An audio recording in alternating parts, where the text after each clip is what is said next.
오늘 하나님의 말씀 사도행전 23장 4절에서 11절까지 말씀입니다. 사도행전 23장 4절에서 11절까지 말씀 제가 읽어드리도록 하겠습니다. 곁에 선 사람들이 말하되 하나님의 대제사장을 네가 욕하느냐. 바울이 이르되 형제들아, 나는 그가 대제사장인 줄 알지 못하였노라. 기록하였으되 너의 백성의 관리를 비방하지 말라 하였느니라 하더라. 바울이 그중 일부는 사두개인이요 다른 일부는 바리새인인 줄 알고 공회에서 외쳐 이르되 여러분 형제들아, 나는 바리새인이요 또 바리새인의 아들이라. 죽은 자의 소망 곧 부활로 말미암아 내가 신문을 받노라. 그 말을 한즉 바리새인과 사두개인 사이에 다툼이 생겨 무리가 나누어지니 이는 사두개인은 부활도 없고 천사도 없고 영도 없다 하고 바리새인은 다 있다 함이라. 크게 떠들세 바리새인 편에서 몇 서기관이 일어나 다투어 이르되 우리가 이 사람을 보니 악한 것이 없도다. 혹 영이나 혹 천사가 그에게 말하였으면 어찌하겠느냐 하여 큰 분쟁이 생기니 천부장은 바울이 그들에게 찢겨질까 하여 군인을 명하여 내려가 무리 가운데서 빼앗아 가지고 영내로 들어가라 하니라. 그날 밤에 주께서 바울 곁에 서서 이르시되 담대하라. 내가 예루살렘에서 나의 일을 증언한 것 같이 로마에서도 증언하여야 하리라 하시니라. 아멘. 지금요, 사도 바울이 예루살렘에 와서 한 일이 맨 처음에 결례를 드린 사건이 하나 있었고 그 다음부터 벌어지는 일이 두 가지예요. 하나는 예루살렘의 유대인들이 사도 바울을 잡아다가 그렇죠? 때리고 성전에서 바깥으로 끌어내서 때리고 죽이려 하다가 천부장이 와서 구해줬죠. 구해줘서 그 군인들에게 보호를 받는 상태에서 예루살렘의 유대인들에게 첫 번 설교를 할 기회를 가졌었죠. 근데 그 첫 번 설교의 결과가 뭐였다고요? 다시 소동이 일어났어요. 그리고 사도 바울은 뭐라고 이야기합니까? 하나님께서 너희들을 떠나라고 했다고. 그게 유대인들에게, 예루살렘의 유대인들에게 했던 첫 번째 이야기였고, 두 번째 이야기가 그래서 천부장이 거기서 끌어내서 군 영내에 데리고 와서 보호를 하면서 처음엔 천부장도 뭐 범죄자인가 했는데 보니까 아니거든요. 때리려고 했는데 로마 시민이라니까 때리지도 못하고, 그러니까 천부장이 이게 지금 어떻게 된 일인지 확인하기 위해서 유대인들을 불러서 공회가 열렸죠. 그 공회에 사도 바울이 끌려가서 지난주에 어떤 이야기를 했어요? 대제사장이 사도 바울이 뭐라 그랬어요? 내가 범사의 양심에 따라 하나님을 섬겼다 라고 말했더니 대제사장 아나니아가 저 입을 쳐라. 그러니까 사도 바울이 그 말을 받아서 하나님이 너를 칠 건데 이 뭐라고 했어요? 회칠한 담아. 그래서 그 회칠한 담이 뭘 뜻한다고요? 에스겔서에 나오는 것처럼 그 무너진 성벽을 그 위에 올라가서 지키거나 보수하지 않는. 그러니까 사도 바울이 무슨 이야기 한 거라고요? 지금 그들이 공회, 자리에 함께 앉은 자들, 지도자들이죠. 그들에게 무슨 얘기했어요? 당신들이 정말로 이 무너지는 예루살렘에 대해서, 하나님의 도성에 대해서 책임을 지고 그 성을 다시 보수하는 일을 했느냐, 이렇게 이야기했거든요. 근데 그 회칠한 담이라는 이 말이 유대인들에게는 당연히 심각한 말이죠. 에스겔서에 나오는 하나님의 그 경고의 말씀이었으니까. 그러니까 지금 오늘 본 4절과 5절을 다시 보시게 되면 뭐라고 나온다고요? 곁에 선 사람들이 하나님의 대제사장을 내가 욕하느냐. 그러니까 완전히 욕으로 듣는다는 거죠. 그 회칠한 다마라는 말을. 바울이 이르되 형제들아 나는 그가 대제사장인 줄 알지 못하였노라. 기록하였으되 너의 백성 죄송합니다. 백성의 관리를 비방하지 말라 하였느니라 하더라. 자, 사실 바울이 회심 전에는 본인이 예수 믿는 사람들을 끌어다가 이런 공회에다가 넘겨주었던 사람이죠. 그러니까 그런 상황의 일종의 전문가에 속하는데 과연 대제사장을 몰랐을까 싶어요. 어쨌든 그런데 대제사장을 욕하느냐라고 말하니까 사도 바울이 곧장 사과를 합니다. 나는 그가 대제사장인 줄 모르고 그렇게 심한 말을 했다. 사실 별거 아니에요. 거기서 그냥 끝나면 그만이에요. 근데 사도 바울이 거기서 무슨 얘기를 덧붙입니까? 기록하였으되 라고 하면서 기록하였으되가 뭐예요? 구약에서 인용. 신약 성경에 나오는 구약의 인용은 결코 가벼울 수가 없어요. 왜? 구약을 인용한다라는 것은 지금 적어도 듣는 사람들에게 내가 근거를 설명해야 되는 필요를 느끼는 거죠. 그냥 말하고 있는 게 아니거든요. 근데 지금 이 장면에서 사도 바울이 구약을 인용하더라라는 거예요.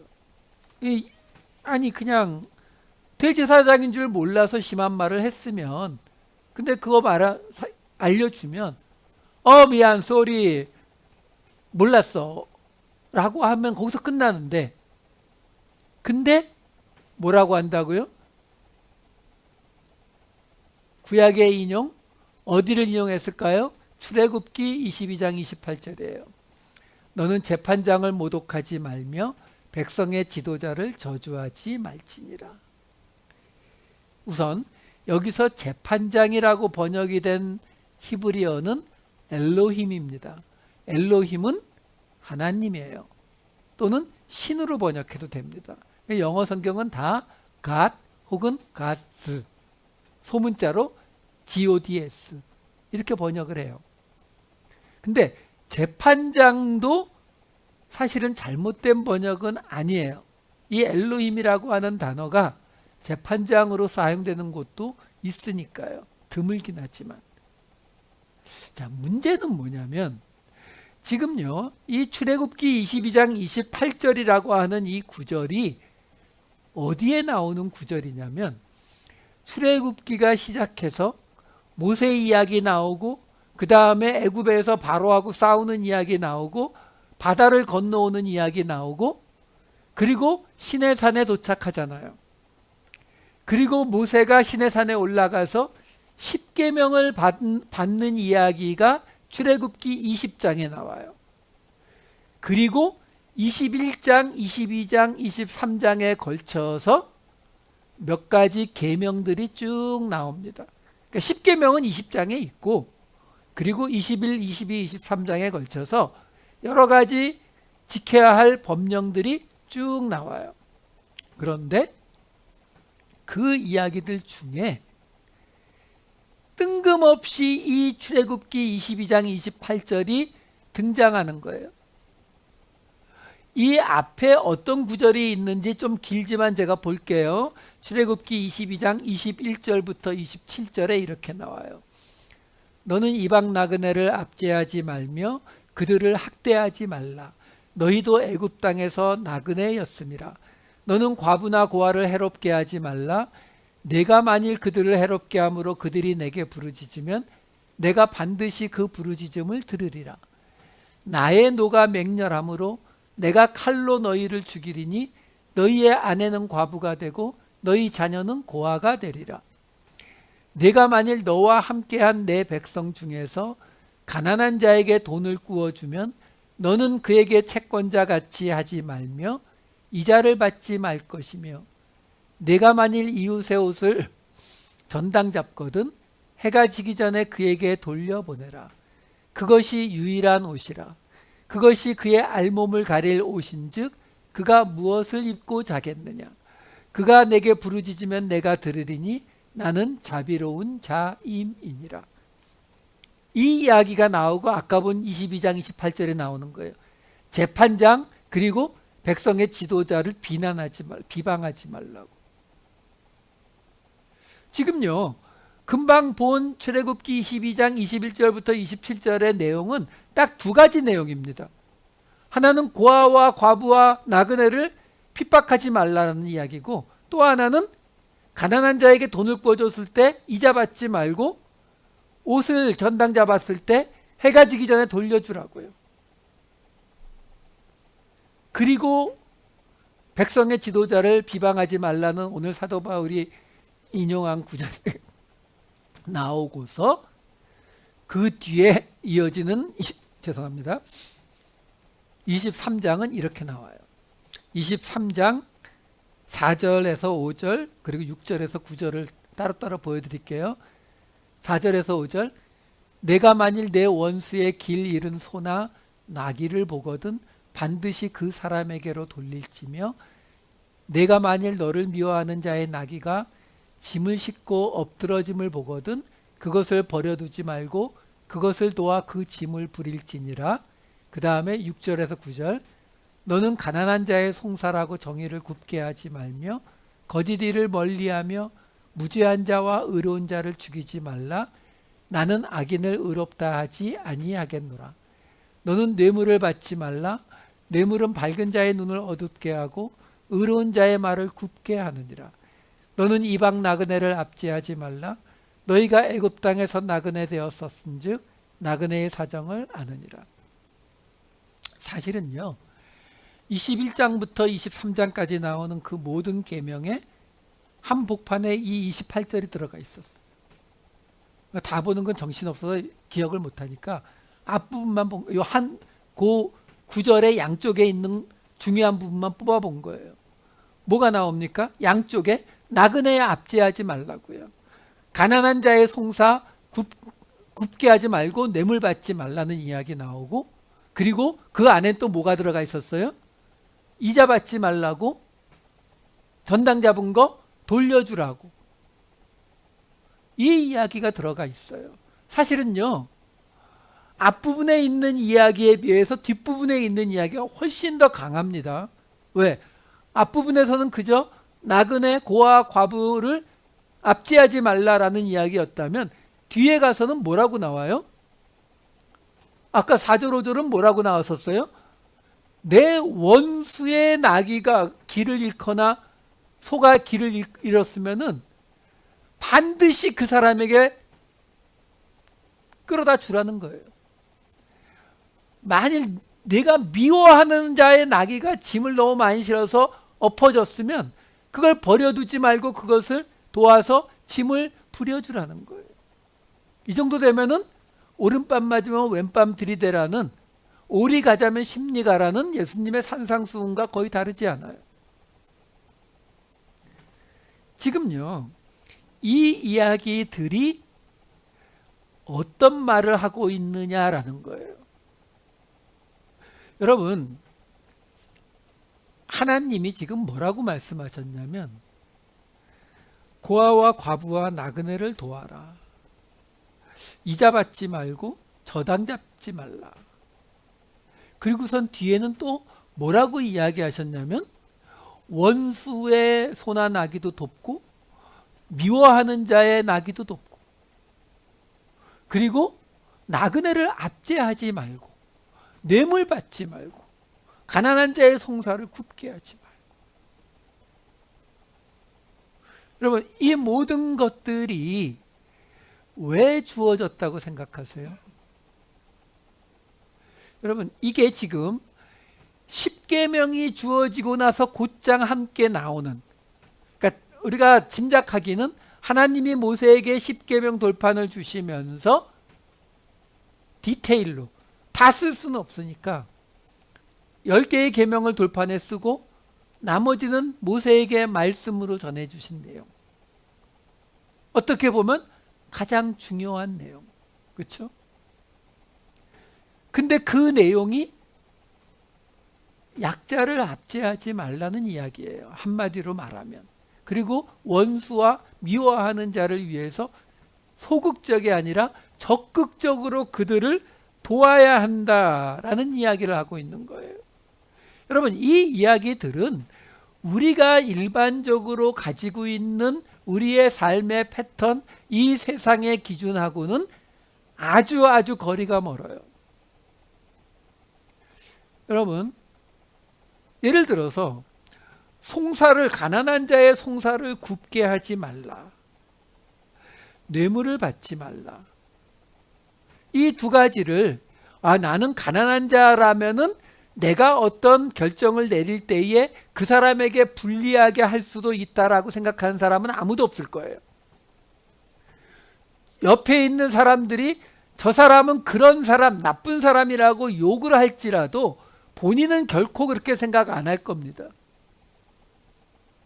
뇌물을 받는 사람이라 할지라도 내가 그 뇌물을 받고 없는 일을 있게 하거나 있는 일을 없게 한다고 생각하지는 않을 거예요. 뇌물을 받았지만 나는 그래도 법에 따라서 최대한 공정하게 심판한다고 하겠지요. 그런 이야기들 가운데에 지금 오늘 사도 바울이 인용한 구절이 들어가 있다는 사실이에요. 여러분, 우리가 이 이야기들이 왜 지금 문제가 되는지를 생각해 보셔야 돼요. 하나님이 지금 뭐라고 했다고요? 돈을 구워준 다음에 이자를 받지 말래요. 어떻게 해야 돼요? 그러면 하나님이 시키셨으니까 돈을 구워주고 이자를 안 받는 게 우리 율법에다가 적어놓고 받지 맙시다. 그러면 어떤 일이 벌어질 거라고 생각하세요? 부자가 돈을 꿀 일이 많을까요? 가난한 자가 돈을 꿀 일이 많을까요? 가난한 자요. 근데 이자를 못 받으면 사람들이 돈을 구워 줄까요? 안 줄까요? 안 주죠. 어떤 가난한 사람이 와서 부탁하는 거예요. 지금 당장 우리가 3일째 굶었습니다. 밀 한 자루만 좀 빌려주시면 제가 며칠 내로 갚겠습니다 라고 했어요. 그러면 진짜 갚을 거야? 예, 갚을게요. 그럼 뭔가 저당을 잡아야지. 제가 가진 게 아무것도 없어서 굶고 있는데요. 그 겉옷이라도 벗어. 그것도 저당 잡았어요? 아시잖아요. 사막 기후 밤에 추우면 겉옷 없이 자기 힘들거든요. 근데 아까 무슨 말씀하셨다고요? 해가 지기 전에 돌려주라고요. 예. 여러분, 우리가 착각하는, 우리가 함정에 잘 빠지는 부분이 이런 부분이에요. 우리는 이게 하나님의 말씀, 하나님의 말씀이 아니래도 마찬가지예요. 이 세상에서도 법을 잘 만들어 놓으면 이 세상에 정의가 구현될 거라고 믿어요. 아니요. 절대로 그렇게 되지 않습니다. 여러분, 중세에 교회가 나라보다 더 큰, 왕보다 더 큰 권력을 가졌던 기간이 지역에 따라 다르지만 대략 1000년이에요. 1000년 동안 그 당시 세계의 최고 강대국들이 모여있던 유럽의 모든 권한을 갖고 있었던 것이 교회입니다. 말 그대로 기독교 국가였던 시절이에요. 그래서 하나님의 나라가 세워졌죠? 아니요. 우리는 그때를 다크 에이지, 암흑시대라 불러요. 왜 그렇습니까? 여러분, 간단한 이야기예요. 지금 여기 나온 이야기들이에요. 하나님도 아시니까 뭐라고 해요? 두 가지를 말씀하시잖아요. 가난한 자 압제하지 말라고. 근데 가난한 자 압제하지 말라고 하면 사람들이 어떻게 해요? 압제 안 해요. 근데 돕지도 않아요. 우리 홈레스 돕자라고 하면 우리 어떻게 돼요? 네. 내 앞에 홈레스가 갑자기 나타나면 그때는 근데 안 찾아다니죠. 압제하지는 않지만 도와주지도 않죠. 그러니까 한쪽에서는 이야기하시는 거예요. 내 원수의 낙이나 소도 너를 미워하는 자의 낙이도 반드시 돌려보내주라고, 꼭 일으켜 세워주라고. 두 가지를 다 말하는 거예요. 고아와 과부를 압제하지 말라는 이 말은 우리가 얼마든지 소극적으로 해석할 수 있어요. 압제 안 할게요. 압제 안 하고 그냥 let them do it. 그냥 잘 살아가게 둘게요. 왜? 도와주면 이자도 못 받고 처당도 못 잡는데요. 뭐.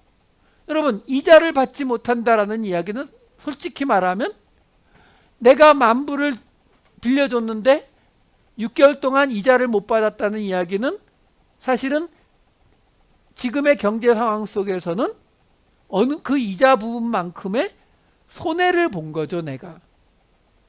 그러니까 여러분, 이런 것을 법을 정한다고 해서 사람들이 바뀌어지는 게 아니라니까요. 아무리 세세한 법을 만들어 놓아도 돈이 있고 권력을 가진 사람들에게 유리하다는 것은 바뀌어질 수가 없어요. 그게 하나님의 말씀조차 세상에 적용될 때에는 똑같더라라는 것이 중세 천년의 기록이에요. 그러니까 이게 지금 우리에게 지금 어떤 아주 큰 이슈를 던져주는 거냐면, 하나님의 말씀, 성경책에 나오는 하나님의 뭐 어떤 걸 해라 하지 말라라고 구약과 신약에 나오는 그것들을 다 지키면 이 땅에 하나님의 나라가 이루어질 거라고 생각하시는 분들이 생각보다 많아요. 그럴 수가 없어요. 왜요? 그러려면요, 지금 세상에서 갖고 있는 변호사 사무실 가보니까 뒤에 법령집이 벽면을 가득 채우더라고요. 우리는 성경책 요만한 거 한 권이에요. 이걸 가지고 그 법령집을 어떻게 다 커버합니까? 그리고 법이 다 있으면 사람들이 그 법을 다 지켜요? 아니죠. 사람들이 법을 다 지키려면요, 나와 있는 모든 법을 모든 사람들이 다 알아야 돼요. 다 이해하고, 그리고 그 법을 지키겠다고 하는 의지까지 있어야 되는 거예요. 여러분, 근데 법은 그런 게 아니에요. 법은 이 사회를 유지하기 위한 최소한의 장치를 만들어 놓는 것이지, 법이 우리의 모든 걸 다 이끌고 만들어 줄 수가 없어요. 성경책을 이거에 수천 배로 만들어도 다 커버 못 한다니까요. 그래서 오늘 이 이야기가 나오는 거예요. 무슨 이야기요? 이 이야기들 가운데 아까 보았던 출애굽기 22장 28절에 딱 나오는 거라고요. 그거 하나가 톡 끼어 있는 거예요. 아니요, 출애굽기 22장 28절이요. 뒤에 있던 거예요. 예. 재판장, 하나님 신을 모독하지 말며 백성의 지도자를 저주하지 말지니라. 지금 이 말씀이 누구에게 주고 있는 말씀이에요? 출애굽을 한 이스라엘 백성들에게요. 그 백성들에게 고아와 과부와 나그네를 압제하지 않고, 돈을 빌려줬을 때 이자 받지 말고, 옷 저당 잡지 말고, 원수의 소와 낙이 지켜주고, 미워하는 자 도와주고, 나그네 압제하는 일 하지 말고, 뇌물을 받지 말고, 가난한 자의 송사를 굽게 하지 말고, 이 이야기들을 하는데, 그 이야기들을 듣고 있는 사람들에게 그 한복판에 무슨 이야기를 넣어 놓았냐면, 근데 너는 재판장을, 하나님을, 신을 모독하지 말고 백성의 지도자를 저주하지 마. 그 말은 뭐예요? 이 앞뒤에 있는 이야기를 지키면 어떻게 된다고요? 하나님을, 재판장을, 백성의 지도자를 모독하고 저주하게 된다고요. 여러분, 우리가 하나님이 그리고 백성의 지도자라고 나오는 이 사람들이 해야 되는 역할이 무엇인가를 아셔야 돼요. 지금 우리가 교회를 다니고 이 땅에서 성도로 살아가잖아요. 그러면 이 땅에 하나님이 우리를 먼저 부르셔서 하나님의 백성으로 세운 거거든요. 그러면 지금 로마서에서 유대인들과 이방인 그리스도인들이 갈등이 생겼는데, 앞에서 지금 내내 유대인 그리스도인들에게만 사도 바울이 두들겨 패는 이유가 뭐예요? 그들이 하나님의 말씀을 먼저 가진 자들이니까요. 지도자가 되는 자들이니까요. 그러니까 그들에게 하나님이 원하시는 게 있다는 거예요. 어떤 거요? 돈을 꿔주고 이자를 받지 않으면 손해보는 거예요. 옷밖에 없는 사람 그 옷이라도 저당받지 않으면 내가 빌려준 거 받을 기약이 있어요? 없어요? 없어요. 그거 사람들이 해요? 안 해요? 안 해요. 안 한다니까요. 이걸 착각한 게 누구냐면 막스, 레닌이에요. 공산주의가 이걸 착각해요. 사람들이 그걸 할 거라고 생각한다고요. 법으로 만들고 같이 일해서 같이 나눠 먹는 이 시스템을 만들어 놓으면은 사람들이 열심히 일해서 거두어서 같이 나누어 먹는 이 땅의 유토피아가 열릴 것이라고 생각한 게 공산주의예요. 사람은 그렇게 만만하지 않아요. 공산주의가 왜 망했습니까? 내가 더 열심히 일해도 나한테 쌀 한 톨이라도 더 오는 게 없으면 사람들은 일을 안 해요. 생산성이 떨어지고 경제가 망하면서 공산주의가 망했어요. 그러면 하나님은 그걸 어떻게 해결하신다고요? 하나님이, 재판장이, 백성의 지도자가 바로 그 빈자리를 채워주라는 거예요.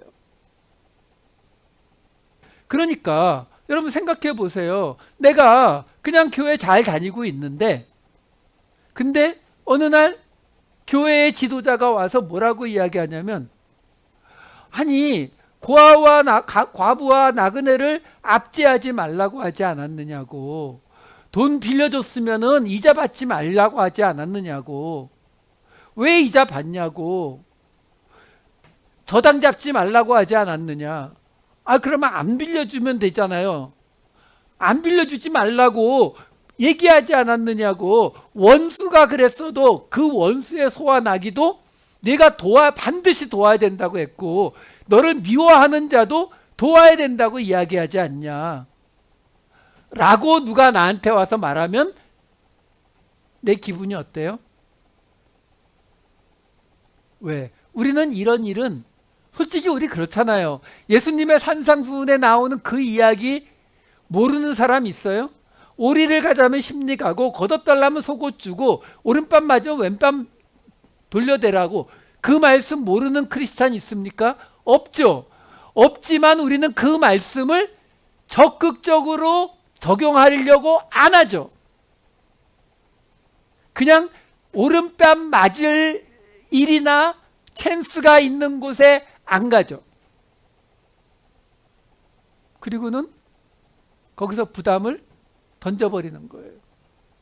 그러고 살고 있는데 어느 날 백성의 지도자가, 재판장이, 하나님이 나타나서 그걸 리마인드 시켜주는 거죠. 너 뭐하냐? 내가 분명히 이렇게 말하지 않았느냐? 그러면 어떻게 돼요? 재판장을 모독하고 백성의 지도자를 저주하게 된다고요. 자, 그러면 오늘 사도 바울이 대제사장을 몰라봤다고 사과를 했어요. 아, 나 몰랐다. 알지 못했다. 거기에 이 구절을 인용해 온 이유가 뭐겠냐는 거예요. 너의 백성의 관리를 비방하지 말라 하였느니라라는 이 말씀을 왜 인용해 왔겠어요? 왜요? 지금요, 대제사장과 공회원들이 모였잖아요. 그 사람들이 어떤 법을 어겼을까요? 여러분, 이 당시에 유대인들에게 있어서 율법, 법령, 규례라고 하는 것은 모세 오경에 쓰여진 것만 이야기하는 게 아니라 그들이 1000년이 넘는 시간 동안에 지켜왔던 장로들의 전통, 예수님이 말씀하신 장로들의 전통도 탈무드라고 하는 책에 나오는 그것들도 성경에 나오는 것과 토라와 똑같은 권위가 있는 것으로 받아들이는 것이 유대 사회였어요. 그러니까 그들에게 있어서 지금 여기 사도 바울 앞에 모여 있는 공회원들과 대제사장이 그 법들을 어딘가 어겼을까요? 물론 이 사람들이 지금 사도 바울을 별로 이야기도 안 들어보고 두들겨 패려고 한 게 맞아요. 하지만 따지면 이게 논쟁은 될 수 있을지언정 대제사장에게 그런 권한이 없느냐? 있을 수도 있어요. 그러니까 그 자체는 큰 문제가 되지 않는다고요. 그렇기 때문에 우리가 예수님은 직접 죽이지 못했지만 스데반은 직접 때려 죽이잖아요. 그러니까 논쟁의 가능성은 있지만 사도 바울을 잡아오거나 저 입을 쳐라 해서 때리는 정도는 대제사장의 권한으로 충분히 가능하다라고도 볼 수 있다라는 거죠. 그래서 사도 바울이 이 이야기를 붙이는 거예요. 뭐라고? 당신이 지금 법대로 한다라는 것에 내가 싸울 생각은 없다. 뭐 대제사장이고 바리새인 사두개인들 다 모여 있는데 알아서 잘 하겠지. 근데 말하는 거죠. 그런데 백성의 지도자, 여기 백성의 관리라고 하잖아요. 하나님께서 세우신 백성의 지도자가 그 법을 지키는 것이 끝이냐? 이걸 묻는 거예요. 여러분, 이렇게 생각해 보시면 돼요. 우리가 대통령을 뽑았잖아요. 대통령을 뽑았는데 나라에 어떤 문제가 생겼어요. 어떤 문제가 생겼는데 대통령이 아무 일도 안 하고 가만히 서서 뭐라고 얘기하냐면, 나는 그래도 법에 따라서 내가 할 건 했고 법에 따라서 문제는 없다라고 말하면 사람들이 좋아하지 않죠. 사람들은 어떤 걸 원해요? 네, 대통령이니까 법이 없다면 또 이런 일이 재발하지 않도록 국회에 아니면 대통령령으로 어떤 법을 제정해서라도 이 문제를 해결하든지 아니면 이미 끝난 일이면 다시는 재발하지 못하게 하든지, 그런 일들을 우리는 지도자에게 원하는 거잖아요. 그러니까 사도 바울이 지금 이 출애굽기 말씀을 인용하면서 이야기하는 거죠. 하나님이 맡기시는 사람들, 재판장, 백성의 지도자들은 그 주어진 법 내에서 움직이는 것이 아니라 그 법을 주신 하나님의 의도를 보고 그 의도를 이루기 위해서 움직여야 되는 것이 맞지 않느냐라는 거죠. 그래서 이 출애굽기 22장 28절을 그 계명들 가운데 집어넣은 것이 아니냐라는 거죠. 그러면 너희가 그 일을 했느냐를 묻는 거예요. 그리고서 마지막으로 바울이 그곳에 공회에 모인 사람들이 바리새인과 사두개인으로 나누어져 있는 걸 보고서 둘을 싸움을 붙이죠. 23장 6절에 보면은 바울이 그중 일부는 사두개인이요 일부는 바리새인인 줄 알고 공회에서 외쳐 이르되, 여러분 형제들아, 나는 바리새인이요 또 바리새인의 아들이라 죽은 자의 소망 곧 부활로 말미암아 내가 신문을 받노라. 그랬더니 바울이 원한 대로 서로 다투고 분쟁이 생겨서 이야기가 끝나버립니다. 그래서 오늘 본문의 마지막이 이렇게 끝나요. 23장 11절. 그날 밤에 주께서 바울 곁에 서서 이르시되 담대하라. 내가 예루살렘에서 나의 일을 증언한 것 같이 로마에서도 증언하여야 하리라 하시니라. 드디어 처음으로 하나님이, 예수님이 바울에게 직접 로마로 가는 걸 얘기하셨는데, 여기에서 중요한 건 그 얘기가 아니라 예루살렘에서 나의 일을 증언한 것 같이. 바울이 두 번 이야기했어요. 유대인 무리들에게, 그리고 지금 공회 앞에서 그 두 번에 걸쳐서 이야기했죠. 그리고 그 두 번에 걸쳐서 두 번 다 유대인들도, 그리고 공회원들은 어떤 결과가 왔어요?